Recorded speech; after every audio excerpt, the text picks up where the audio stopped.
Bonjour à tous, l'objet de cette capsule est de définir la notion de primitive d'une fonction et d'établir une première propriété.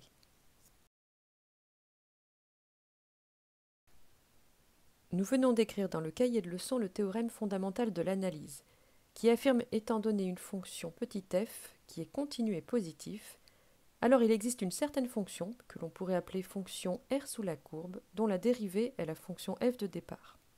Nous avons alors employé le mot primitive, dont voici la définition.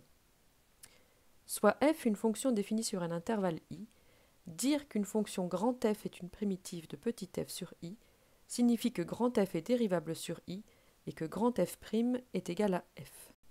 Voici un exemple pour illustrer cette définition. Je vous demande de donner une primitive de la fonction définie sur R par f de x égale à 2x moins 1. Chercher une primitive revient à trouver une fonction dont la dérivée vaut petit f. Il s'agit donc de faire, entre guillemets, l'opération contraire de la dérivation. Nous savons que la fonction carré a pour dérivée la fonction qui a x associe 2x. Et nous savons que moins x a pour dérivée moins 1. Nous proposons donc grand f de x égale à x carré moins x comme primitive de la fonction petit f. Voici la suite de l'exercice. Je vous demande de trouver d'autres primitives pour la fonction petit f. Je vous propose, par exemple, la fonction grand f1 définie par f1 de x égale à x carré moins x plus 7. Pour vous en persuader, il suffit de dériver. Et comme la dérivée de la constante 7 vaut 0, on retombe sur petit f. De la même manière, les deux fonctions suivantes sont également des primitives de petit f.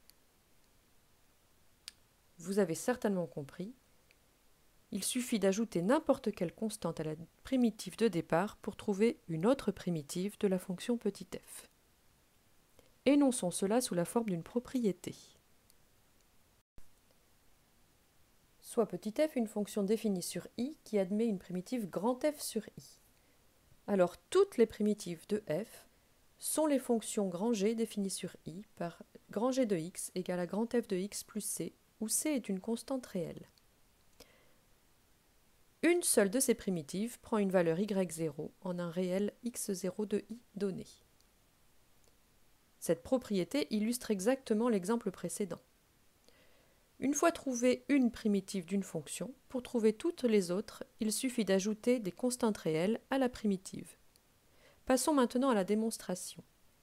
Il est clair que si f est une primitive de petit f sur i, alors grand F plus c aussi. Pour s'en convaincre, il suffit de dériver grand F plus c, et comme c est une constante réelle, sa dérivée est nulle. Réciproquement, soit G une autre primitive de petit f sur i. Alors par définition, grand G' est égal à petit f, puisque G est une primitive de f. Mais on a aussi grand F' égal à petit f. On a donc grand G' égal à grand F'. Cela s'écrit alors, la dérivée de G moins f est égale à 0. Mais nous savons que les seules fonctions dont la dérivée est nulle sont les fonctions constantes. On peut donc affirmer que g moins f est constante sur l'intervalle i, c'est-à-dire qu'il existe une constante c réelle, telle que pour tout x appartenant à i, g de x moins f de x est égal à c. On a bien alors g de x égale à f de x plus c, et la propriété est démontrée. Terminons par un exemple. On reprend la fonction définie au début de cette capsule, et je vous demande cette fois de déterminer la primitive grand f, qui vérifie grand f de 0 égale à 3.